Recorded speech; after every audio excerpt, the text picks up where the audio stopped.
Imagine finding out that the person you buried was never really there. Imagine standing over a grave, looking down at a stranger's face, and realizing that everything you were told was a lie. That is exactly what happened to William Ransom. It was already broken. He was already drowning in grief after losing Jane. And then came the news that his cousin, Benjamin Gray, was dead. The cousin he grew up with. The boy he called his brother. Gone, just like that. But something did not sit right with William. Something felt off about the whole story. The soldiers at the camp moved on too quickly. Nobody wanted to talk. Nobody seemed to care. And that silence, that cold, careless silence, was louder than any words could ever be. So William did what any man driven by love and suspicion would do. He dug up the grave. And what he found was not Benjamin Gray. It was a stranger. A complete stranger lying in the ground where his cousin was supposed to be. In that single moment, everything changed. The grief turned into rage. The sadness turned into obsession. And William Ransom made himself one promise. He was going to find the truth, no matter what it cost him, to really understand why this moment hit so hard. You have to understand who these people are to each other. This is not just a story about war or politics or sides. This is a story about family. And few families in Outlander carry as much weight, as much history, and as much complicated love as the Gray family does. William Ransom is a young man who has been searching for himself for a long time. He is the biological son of Jamie Fraser, but he was raised by Lord John Gray, and that is the man he calls his father. Lord John gave William his name, his home, his values, and his world. But Season 8 finds William in a very dark place. He is grieving the death of Jane, a woman he cared for deeply and could not save. He is wrestling with questions about his own identity, about who he really is and where he truly belongs. He is drinking more than he should. He is drifting. And right when it seems like things cannot get any harder, the news arrives that Benjamin Gray is dead. Benjamin Gray is not just a name on a list of war casualties. He is family. He is the son of Hal Gray, Lord John's older brother. He and William grew up side by side, closer than most cousins ever get. They were brothers in every way that mattered. And the proof of that bond is something small, something simple, but something that means everything in this story. When they were boys, William had a toy soldier. Oh, it was one of those little things a child carries around and treasures without really knowing why. Before Benjamin went off to war, William gave him that toy soldier and told him to keep it in his uniform pocket for good luck. Benjamin promised he would. That tiny promise between two boys became a thread of connection that would survive even death. Or what everyone believed was death. So when William hears that Benjamin died of jail fever in a rebel prison camp, the news does not just land as a sad update from the front lines. It lands like a blow to the chest. It lands like losing a piece of himself. He's already so fragile, so worn down, and this pushes him even closer to the edge.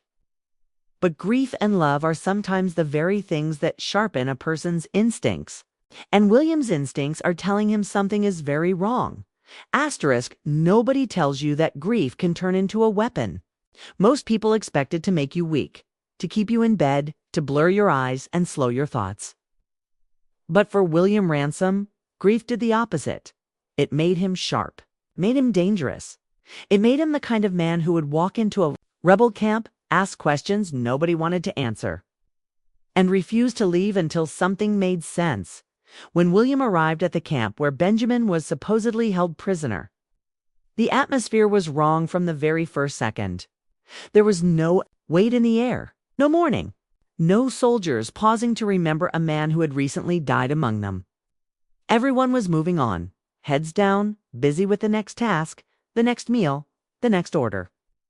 Soldiers die every day in wartime. That is the truth of it. But this felt different. This felt practiced, like people who had been told exactly what to say and had rehearsed it. Just enough to sound natural. William asked about Benjamin. He asked about the circumstances of his death, about who was with him at the end, about where his belongings were. And every single answer he got was too smooth, too short, too easy. Nobody fumbled. Nobody got emotional. Nobody said anything. That felt real. When you lose someone, the people around that loss usually carry some trace of it, some hesitation, some flicker of genuine feeling. There was none of that here. And that absence told William everything he needed to know before. He even touched the ground. He went to the grave. He stood over it for a moment, maybe trying to prepare himself, maybe trying to talk himself out of what he was about to do. And then he dug. He broke the earth with his own hands, driven by something beyond logic, something that lived in his chest and would not be quiet. And when he reached the body lying in that grave, he stopped cold. The face looking back at him was not Benjamin Gray. It was a man he had never seen before in his life, a complete stranger buried in his cousin's place, wearing his cousin's death like a disguise. The toy soldier was not there either. That small detail cracked something open in William that the stranger's face almost could not, because Benjamin had promised. He'd given his word as a boy and carried it as a man.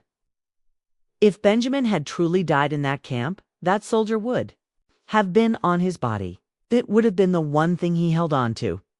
Its absence was not a small thing. Its absence was a confession. Benjamin Gray had not died in that camp.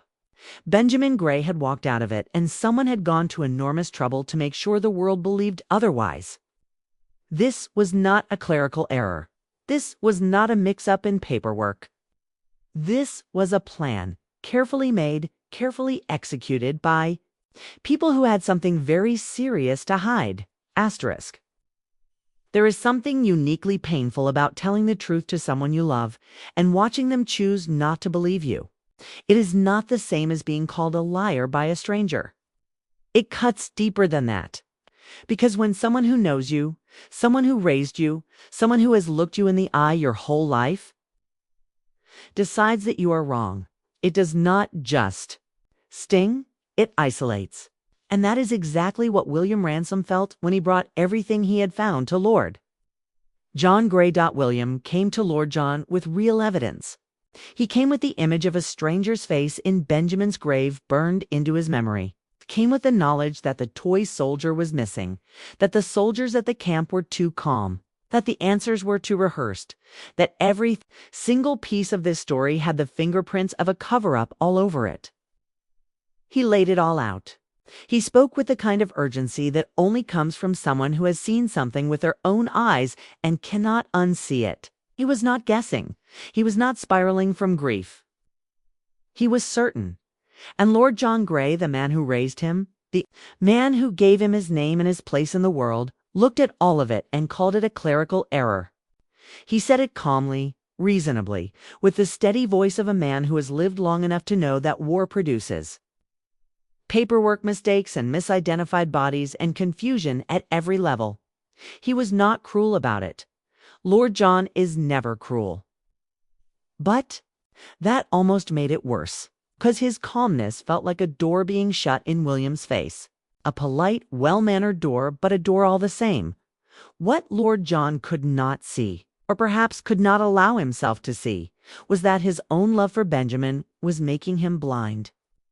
Benjamin was not just Hal's son. Kay was the Gray family's next generation. He was proof that the name would continue, that the line would hold, that everything Lord John and Hal had built and sacrificed for would carry forward. To accept that Benjamin might be alive but hiding, alive but wearing a rebel uniform, alive but having chosen to disappear from everyone who loved him was not just painful, it was shattering. And some truths are so large and so terrible that the mind simply refuses to walk through the door they open, so Lord John closed that door. And William was left standing on the other side of it, alone with what he knew, carrying a truth that nobody around him was ready to hold. That loneliness is one of the most honest and human moments in Outlander Season 8, because it captures something that real life knows very well. Sometimes the people who love you the most are the very last ones to believe you, not because they do not trust you, but because believing you would cost them something they are not yet ready to pay. And while all of this was happening, something else was unfolding inside Lord John's own house that would make everything even more complicated. A woman had arrived. Her name was Amaranthus, and she was claiming to be Benjamin Gray's widow. Some things you can prepare yourself for. You can brace for bad news. You can rehearse the words in your head before a hard conversation. You can build walls around your heart when you sense something painful is coming. But there is one thing no amount of preparation can protect you from, and that is seeing the truth with your own eyes, in broad daylight, standing right in front of you. Wearing the face of someone you once loved like a brother, William was at the Continental camp in Savannah. He had not gone there looking for Benjamin. That chapter felt closed, at least on the surface. Lord John had dismissed his suspicions. The search had lost its momentum.